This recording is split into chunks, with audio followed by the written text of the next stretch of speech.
Hello everyone, कैसे हैं आप सभी। और मैं हूं आपके साथ सीमा चौधरी। आप देख रहे हैं इंडिया न्यूज़ का डिजिटल प्लेटफॉर्म।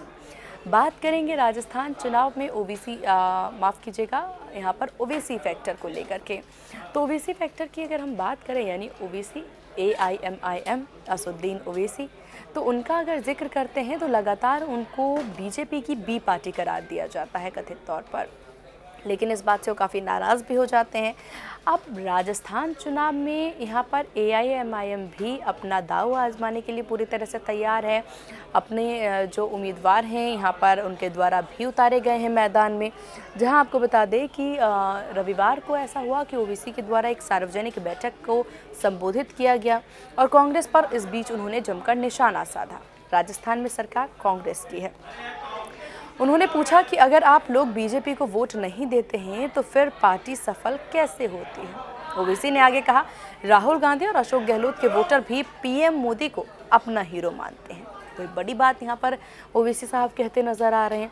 तो ओवैसी ने पार्टी कार्यकर्ताओं की भी मीटिंग ली और चुनाव से जुड़ी तैयारियों का फीडबैक भी इस बीच उन्होंने लिया है। ओवैसी ने कार्यकर्ताओं से पूरी ताकत के साथ चुनाव में जुटने की अपील की है, चुनाव लड़ने की अपील की है। ऑल इंडिया मजलिस-ए-इत्तेहादुल मुस्लिम राजस्थान में पहली बार विधानसभा चुनाव लड़ रही है। उनके जयपुर के हवा महल, सीकर के फतेहपुर और भरतपुर जिले के कामासे में अपने उम्मीदवार उन्होंने उतारे हैं। इस बीच देखिए, ओवैसी ने कहा कि अगर आपका लक्ष्य पीएम मोदी को हराना है तो मेरा भी लक्ष्य है नरेंद्र मोदी फिर कभी पीएम न बने।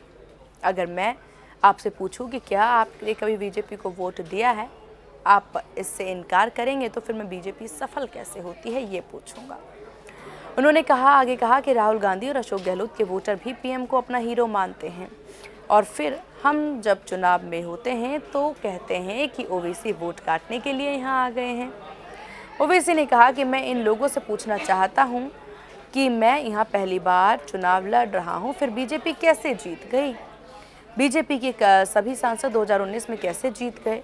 कांग्रेस कभी जवाब नहीं देगी। और उन्होंने कहा कि पहले चुनाव के लिए सिर्फ बीजेपी और कांग्रेस ही थे, लेकिन अब AIMIM भी एक विकल्प है। लेकिन क्या राजस्थान की जनता इनको अपना विकल्प मानेगी, क्या लगता है? कमेंट करके ज़रूर बताइएगा, वीडियो ज़रूर शेयर करिएगा।